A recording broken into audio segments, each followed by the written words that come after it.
let's get to a comment here. We got Joey Kumalala. My God, what's up? Said if we don't have a good playoff run, does Green Bay clean house with the people calling the shots? I do think that the I'm not like ready to like everyone's on the hot seat, fire everybody. You know what I mean?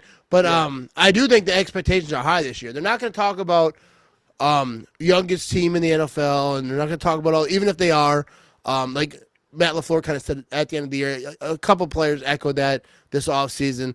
It doesn't matter if they are the youngest. Expectations are high. The defense, the defense is very I feel like they can be very good, but just when the pass rush isn't there, it's just not going to happen for them. Yeah. And the passing game for the Packers offense has to pick it up. Josh Jacobs has done his job in running game. Hopefully they got Tucker Kraft and Musgrave in the tight end position. But if this is the receiving group that they have, they got to step it up. They got to catch the ball. They got to you're more in the offense. Christian Watson isn't going to be there. Maybe they draft a wide receiver. Maybe they get someone. Maybe they add someone else in, like a veteran. I don't know who that would be. Maybe Jerry Rice. He wants to knock that thing off. Randy Moss. We're running out. Jordy Nelson. I saw James Jones working out today on Twitter. You know what I mean? So maybe James Jones. Dust the old hoodie off. No, but what do you think about as far as expectations and if they don't meet? Because I think they do have to go on a playoff run here. Yeah. They have to. I'm not saying that if they don't, they're gonna fire everyone. It depends the reasons too. Like, is there severe injuries and whatnot? But what are your thoughts and expectations? Man, this season's gonna be a tricky one because we play the AFC West, so we're gonna have the Bengals, the Steelers, the Ravens, the Browns. Who cares about the Browns?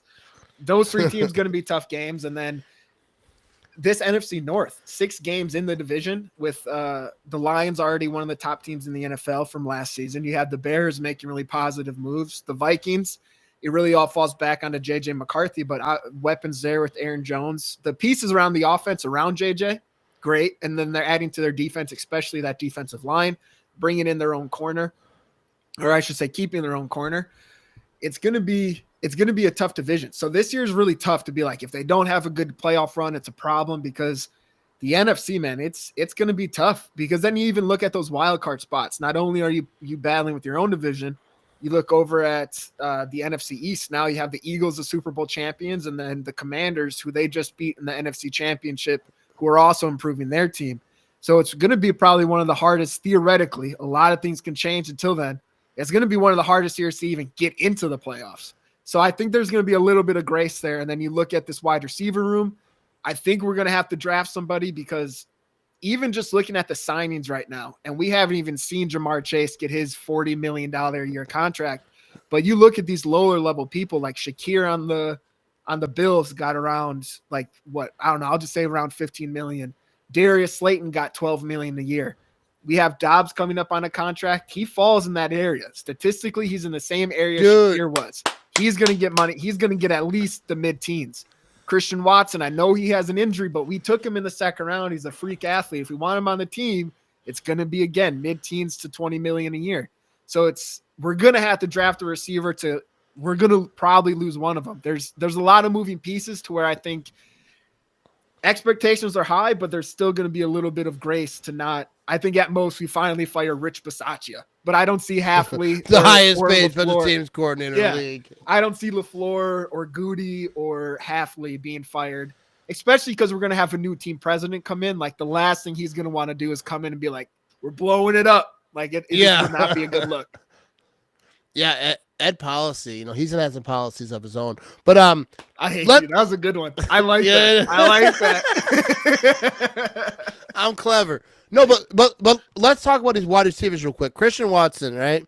He's gonna be coming off an injury. Probably not gonna play a big chunk of the season, maybe half the season. Hopefully more, but I think a nice guesstimate would be about half.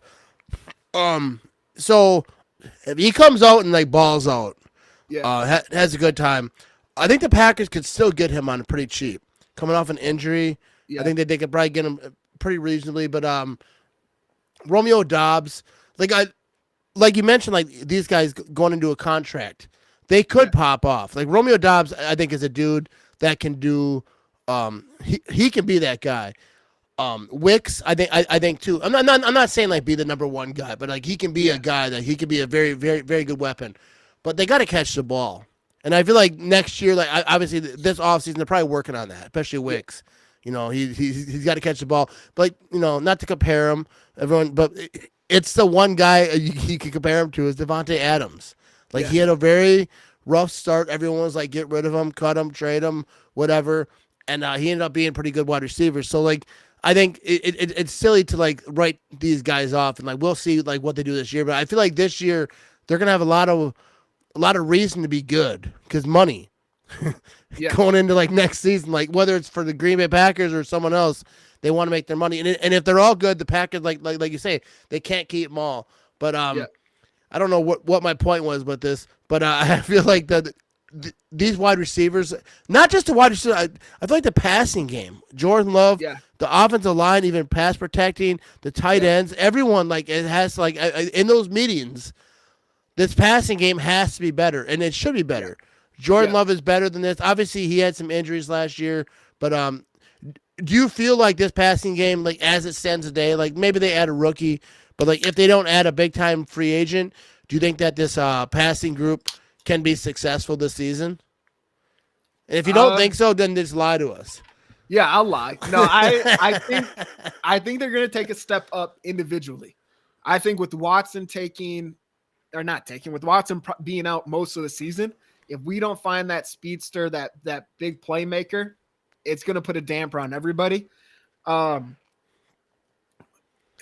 just looking at it, Wicks led the league. I was Googling it because, professional.